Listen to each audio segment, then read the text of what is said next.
ശ്രീകൃഷ്ണായ നമ. സ്വാമിയേ ശരണമയ്യപ്പ. നമസ്കാരം. എല്ലാ പ്രിയപ്പെട്ട പ്രേക്ഷകർക്കും തൃപ്പാദമഠം യൂട്യൂബ് ചാനലിൻ്റെ പുതിയൊരു എപ്പിസോഡിലേക്ക് ഹാർദവമായ സ്വാഗതം. ആദ്യമായിട്ട് ചാനൽ കാണുന്നവർ ചാനൽ സബ്സ്ക്രൈബ് ചെയ്യുകയും തൊട്ടടുത്തുള്ള ബെൽ ബട്ടൺ എനേബിൾ ചെയ്യുകയും ചെയ്യുക. കൂടാതെ വീഡിയോ കാണുന്നവർ വീഡിയോ മുഴുവനായും കാണുവാൻ ശ്രമിക്കുക.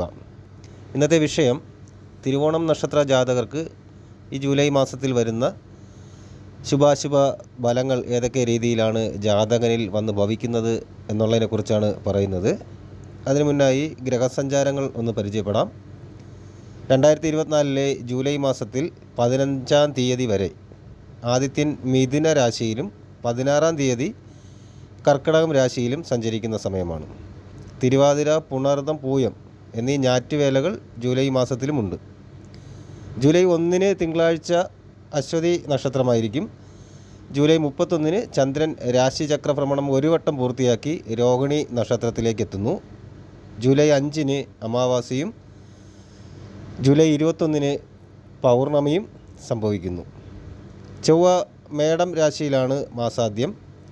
ജൂലൈ 12 ഇടവത്തിലേക്ക് പകരുന്നു.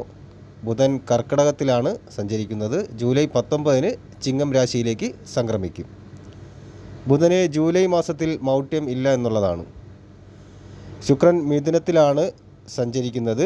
ജൂലൈ 6 കർക്കിടകത്തിലേക്ക് സംക്രമിക്കുന്നതായിരിക്കും.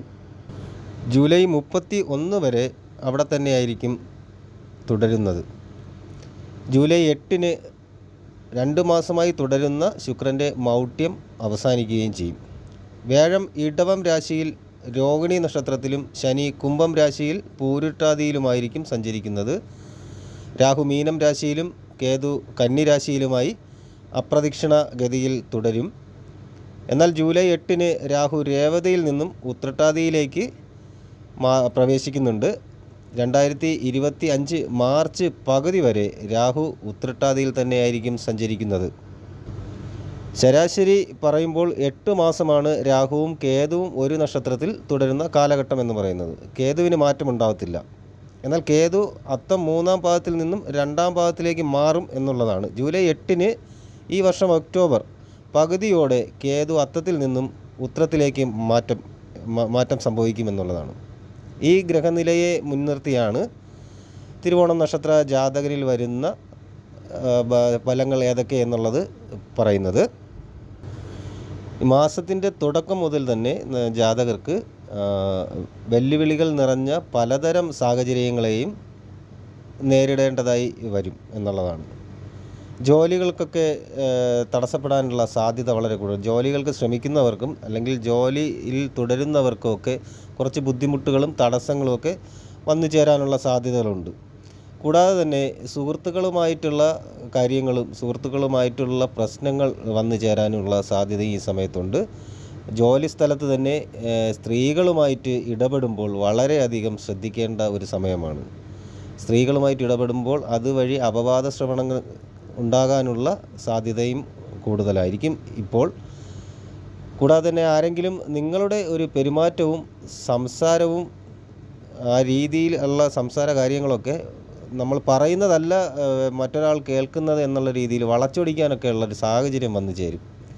പരീക്ഷകൾക്കൊക്കെ തയ്യാറെടുക്കുന്ന വിദ്യാർത്ഥികൾ നല്ല മനസ്സോടെ ഏകാഗ്രമായ മനസ്സോടെ തയ്യാറെടുക്കണം എന്നുള്ളതാണ് ഈ അവസരത്തിൽ പറയാൻ ഉള്ളത്. കാര്യം കുറച്ച് ബുദ്ധിമുട്ടി ഇരുന്ന് പഠിച്ചാൽ മാത്രമാണ് വിജയിക്കുവാൻ സാധിക്കുന്നത്.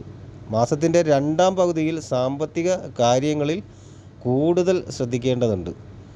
ഏതെങ്കിലുമൊക്കെ ഒരു പ്രധാന രേഖകളുമായിട്ടുള്ള സർക്കാർ തലങ്ങളിലോ അല്ലെങ്കിൽ അതുമായി ബന്ധപ്പെട്ടോ ഉള്ള വസ്തുവകകൾക്കുമായിട്ടുള്ള രേഖകൾ കാര്യങ്ങളിലൊക്കെ ഒപ്പുവയ്ക്കുമ്പോൾ വളരെയധികം ശ്രദ്ധാപൂർവമാണ്. അതിൽ കാര്യങ്ങൾ വളരെ ശ്രദ്ധിച്ച് ആലോചിച്ച് കണ്ടു മാത്രമാണ് കാര്യങ്ങൾ ചെയ്യാനുള്ളതെന്ന് ഓർമ്മിപ്പിക്കുന്നു. ശരിക്കും പറഞ്ഞാൽ ഇങ്ങനെയുള്ള രേഖകൾ ഒപ്പുവയ്ക്കുന്നതിന് മുമ്പ് വളരെ വ്യക്തമായിട്ട് വായിച്ച് മനസ്സിലാക്കണം എന്നുള്ളതാണ് പറയുന്നത്. ബന്ധങ്ങളിൽ ഒരു ഈഗോ വരുന്ന രീതിയിലുള്ള കാര്യങ്ങൾ സംസാര രീതികളൊക്കെ ഒഴിവാക്കുക. കൂടാതെ പിതാവിൻ്റെ ആരോഗ്യ കാര്യത്തിൽ വളരെയധികം ശ്രദ്ധ വേണ്ട സമയമാണ്. മാസത്തിൻ്റെ അവസാന ആഴ്ചയിൽ ബിസിനസ് പരമായിട്ട് പുരോഗതി ഉണ്ടാകുവാനുള്ള സാധ്യതയുണ്ട്. ഈ പറഞ്ഞ സമയത്ത് തന്നെയാണ് പുതിയ കാര്യങ്ങൾ ജീവിതത്തിലും അല്ലെങ്കിൽ തൊഴിൽ മേഖല, പ്രവൃത്തി മേഖലകളുമായിട്ട് ബന്ധപ്പെട്ടൊക്കെ പ്രാവർത്തികമാക്കി എടുക്കുവാൻ സാധിക്കുന്ന ഒരു സമയമായിരിക്കും. കൂടാതെ പ്രതിജ്ഞകൾ, പറഞ്ഞ വാക്കുകൾ സഫലമാകുന്ന ഒരു സമയം കൂടിയാണ്. പരാശ്രയത്വം കുറഞ്ഞിരിക്കുന്ന ഒരു സമയവും എന്നാൽ സ്വയാശ്രയത്വം വർദ്ധിക്കുകയും ചെയ്യുന്ന ഒരു സമയമാണ്. പാരിതോഷികങ്ങൾ ലഭിക്കുന്നതാണ് പ്രണയിനികൾക്ക് സന്തോഷിക്കുവാനുള്ള സാഹചര്യങ്ങളുണ്ടാവും.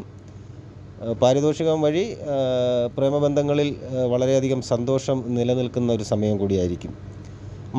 സന്താനങ്ങളുടെ ജോലി, വിവാഹം തുടങ്ങിയ കാര്യങ്ങളിൽ സന്തോഷ വാർത്ത വന്നു ചേരുന്നതാണ്.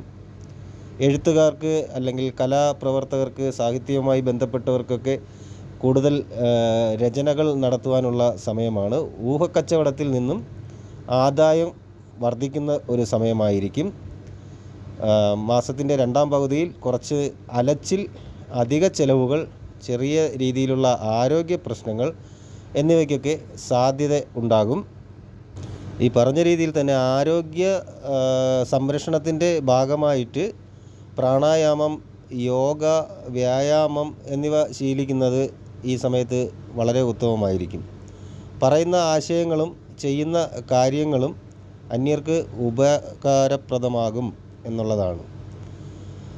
ഔദ്യോഗിക തലത്തിൽ നിന്നുള്ള ചുമതലകൾ കുറച്ച് കൂടുതലായി വരും. യാത്രാക്ലേശം കൂടുതലായിട്ട് ഉണ്ടാകുന്ന ഒരു സമയം കൂടിയായിരിക്കും.